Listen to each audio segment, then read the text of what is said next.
Hello friends, নমস্কার বন্ধুরা। আমি পিডি ইউটিউব চ্যানেলে দ্য গ্রিন ওয়ার্ল্ডে আপনাদের সবাইকে আরেকবার স্বাগত জানাচ্ছি। আপনারা দেখছেন এখন দ্য গ্রিন ওয়ার্ল্ড।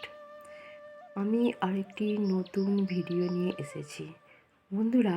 আমি আমার ছাদ বাগানে এসেছি, একটি ফুল গাছ এখন আমি দেখাবো। আশা করি আপনাদের খুবই ভালো লাগবে। বন্ধুরা, আপনারা যদি নতুন কিছু শিখতে চান অবশ্যই ভিডিওটি সাবস্ক্রাইব করবেন।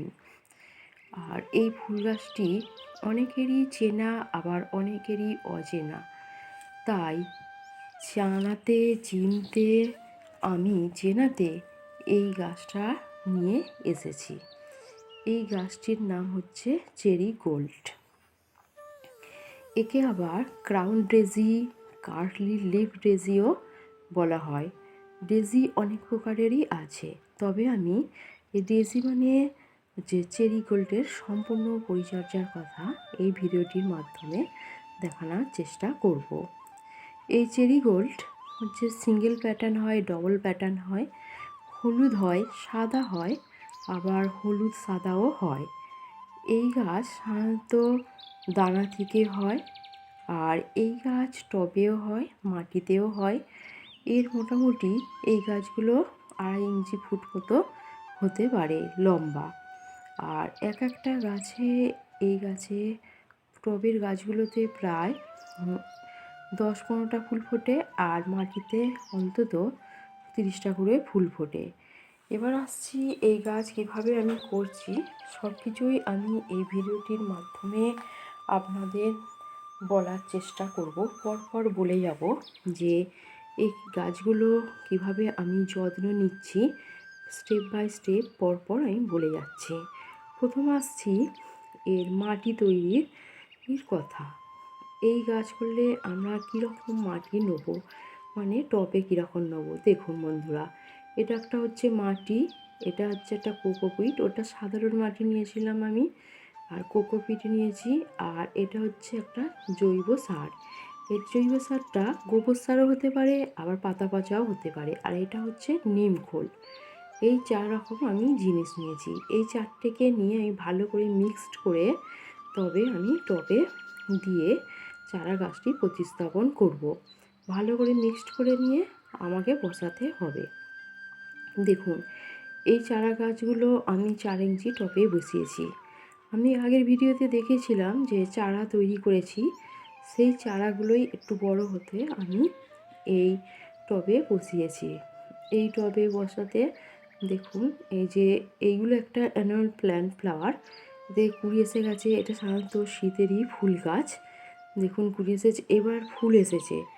এই চেরি ফুল গাছ আমরা কখন বসাবো, মানে কখন, সবাই তো আর বাড়িতে চারা করেনি, কিনে আনতে হবে। কখন নিয়ে এসে আমরা করব সেটা এবার আমি বলছি। দেখুন, আমরা নার্সারি থেকে গেলেই পেয়ে যাব চারা গাছ কিনে নিয়ে এসে।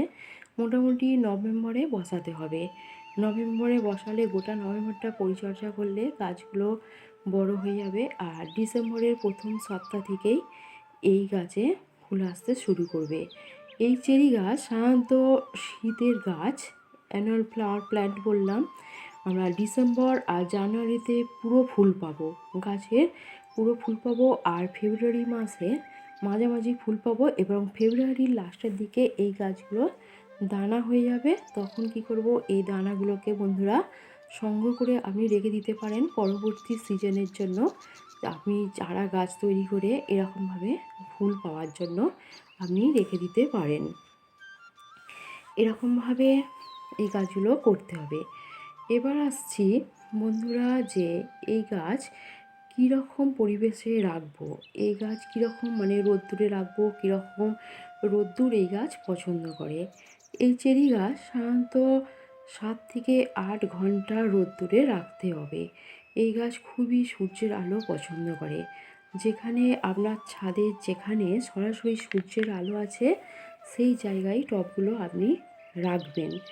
আর ছাওয়াতে রাখবেন না। ছাওয়াতে রাখলে কি হবে, গাছগুলো তো হবে, তবে আপনি ফুল খুব একটা পাবেন না বললেই চলে। আর রোদ্দুরে রাখলে সূর্য থেকে গাছগুলো সালোক সংশ্লেষ করবে, আর সালোক সংশ্লেষের পর থেকেই এরা ফুল ফুটবে। এবার দেখাচ্ছি বন্ধুরা যে মৌমাছিটা যে এই ফুল গাছে যে বসছে, এই গাছে প্রচুর ফুল ফোটে বলে এই ফুল গাছ প্রচুর মৌমাছিকে আকর্ষণ করে। আর এই যে পরাগ, যে মৌমাছির যে পায়ে যে পরাগ রেণু আছে, এই যে পরাগ রেণুগুলো একটা ফুল থেকে আরেকটা ফুলে নিয়ে যাচ্ছে, নিয়ে গিয়ে পরাগ মিলন করছে। এর থেকে যে বীজ সৃষ্টি হচ্ছে, এই ভিডিওটির মাধ্যমেই আমি আপনাদের সামনে দেখানোর চেষ্টা করছি।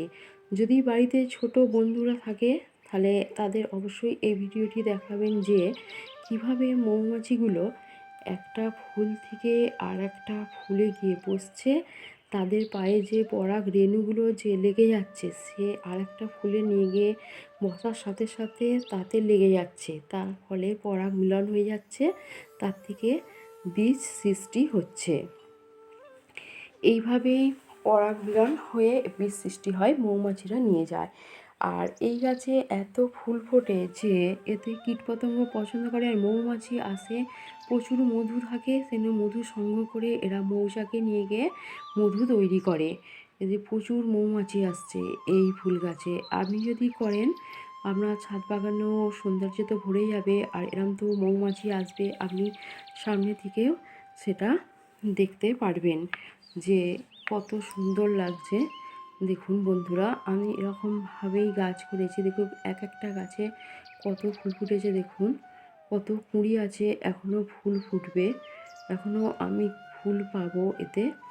দেখুন মৌমাছি এই যে মধু সংগ্রহ করছে, তার বাসায় নিয়ে যাবে, মৌচাকে নিয়ে যাবে মধু তৈরি করার জন্য। এবার আসছি বন্ধুরা যে এই গাছে আমি কীরকম যে জল দেব, এটা তো গেল মৌমাছির কথা। বন্ধুরা যদি ভালো লাগে অবশ্যই ভিডিওটি সাবস্ক্রাইব করবেন, অবশ্যই যে বন্ধুদের সাথে শেয়ার করবেন যে ভিডিওটি কত ভালো লাগছে। আমি যে গাছ করেছি, আপনারা নার্সারি থেকে নিয়ে এসে এরকমভাবে যদি যত্ন করে করেন তাহলে দেখবেন আপনার গাছও খুব সুন্দর হবে, আর আপনিও প্রচুর ফুল পাবেন এই শীতকালে এই চেরি গাছ থেকে। এর হলুদ আছে বললাম তো, আর এর সাদাও আছে, সিঙ্গেল প্যাটার্ন, ডবল প্যাটার্ন সবই আছে, নানা রকম এর জাত আছে। আমি এই কটাই ডেজি গাছ করতে পেরেছি। আর এরপরে আমি বলছি বন্ধুরা যে আমি এই গাছে কীরকম জল দেব, সেটাই আমি এই ভিডিওটির মাধ্যমে দেখাচ্ছি। যে এই গাছে দেখুন, এই গাছটি পুরোটা শুকনো হয়ে গেছে, পুরো যে শুকনো হয়ে গেছে, যে গাছে জল দিচ্ছি দেখুন। প্রত্যেকটি গাছ প্রায় এর গরমে যেতে মাটি শুকনো হয়ে গেছে, দেখুন জল দিচ্ছি। আর জল দেওয়ার সাথে সাথে জল টব থেকে বেরিয়ে যাচ্ছে, তাহলে এর ড্রেনেজ ব্যবস্থা আমার খুবই সুন্দর আছে হোলগুলো টবের, যাতে জল বেরিয়ে যায়, গোড়ায় জল না বসে, গোড়ায় জল বসলে গাছের ক্ষতি হয়। এরমভাবেই আমার তৈরি করা। দেখুন পুরো গাছগুলো পুরো শুকনো, মানে নেতিয়ে গেছে। এতে আমি জল দিলাম, এবং জল দেওয়ার পর গাছটা কত তাড়াতাড়ি বেঁচে যাচ্ছে সেটাই আমি আপনাদের এই ভিডিওটির মাধ্যমে দেখানোর চেষ্টা করছি। বন্ধুরা দেখুন, এরকম হয়ে গেলে কোনো ভয় পাওয়ার কোনো কারণ নেই।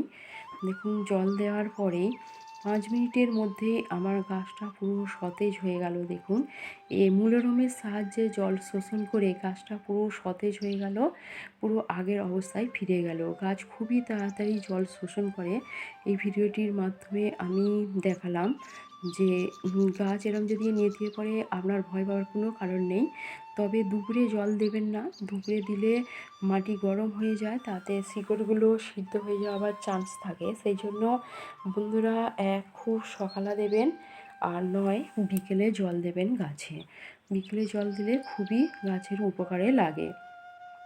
দেখুন পুরো সতেজ হয়ে গেল গোড়াটা। এবার দেখাচ্ছি, দেখুন যে গাছটা যে জল শোষণ করে নিয়েছে, দেখুন পুরো জল শোষণ করে নিয়েছে, দেখুন একদম জল শুকিয়ে গেছে, গাছটা পুরো জল টেনে নিয়েছে। সব কটা টবে যে জল দিলাম সেইগুলোই দেখাচ্ছি, দেখুন পুরো গাছটা জল শোষণ করে নিয়ে পুরো গাছটা সতেজ হয়ে গেল। পাতাগুলো দেখুন ঝকঝক করছে, পুরো সবুজ হয়ে গেল, কোনো আর গাছটা নেতিয়ে নেই, কিচ্ছু নেই, পুরো সতেজ হয়ে আগের অবস্থায় ফিরে গেল। এরমভাবেই গাছ আপনারাও করুন, এতে কোনো ভয়ের কোনো কারণ নেই, আর বিশেষ কোনো যত্নেরও প্রয়োজন নেই। একটু কেয়ার করলেই এই গাছে আপনি প্রচুর ফুল পাবেন, আর ছাদেও সৌন্দর্য বৃদ্ধি হবে। যদি এখনও না নিয়ে আসেন, নিয়ে আসবেন এই ফুল গাছ, কি সামনের সিজনে অবশ্যই নিয়ে আসবেন এই ফুল গাছ। এবার আসছি যে এই ফুল গাছে আমি কি খাবার দেব। এ তো জল দেওয়ার কথা বললাম, মাটি তৈরির কথা বললাম, সূর্যের আলোর কথা বললাম। এবার বলছি যে এই গাছটা থেকে আমাকে তো খাবার দিতে হবে। প্রথমে দেখালাম যে গাছটা যখন বসিয়েছি তখন এতে আমি জৈব সার দিয়েছিলাম, সেই জন্য প্রথম দিকে আমি এতে কিছু সার দেব না যতক্ষণ না কুড়ি আসছে, ফুল ফুটছে। তারপরে যখন ফুলটা আস্তে আস্তে ফুটতে আরম্ভ করছে তখন আমাকে কি করতে হবে, একে হচ্ছে যে মাস্টার্ড কেক পাওয়া যায়, যে সর্ষে খোল বাজারে পাওয়া যায়, নিয়ে এসে জলে ভিজিয়ে তাকে 2-3 দিন, অন্তত 4 দিন রাখতে হবে। রেখে তাকে পাতলা করে জলে গুলে, তার সেই ঘনটা পাতলা করে জলে গুলবেন, গুলে তারপরে এই গাছগুলোতে দিতে হবে। এক একটা গাছে হাফ মাপ করে দিলেই হবে। আর এই দিতে হবে, মাসে 2বার দেবেন, 15 দিন অন্তর দেবেন। আমিও 15 দিন ছাড়াই দিচ্ছি, এরকমভাবেই দিচ্ছি। দিতেই আমার এত ফুল ফুটেছে, এত সুন্দর গাছগুলো হয়েছে, এত সতেজ হয়েছে, এত গ্রোথ হয়েছে। আর এই গাছে খুব একটা পোকামাকড়ের উপদ্রব হয় না। দেখুন বন্ধুরা, কত সুন্দর দেখতে লাগছে, কোনো পোকামাকড় নেই।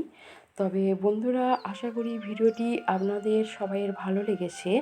প্রথম থেকে শেষ পর্যন্ত আমি পরিচর্যার কথা তুলে ধরলাম, বললাম যে কিভাবে করেছি গাছটাকে, এত সুন্দর ফুল এসেছে, এত ফুল দিচ্ছে।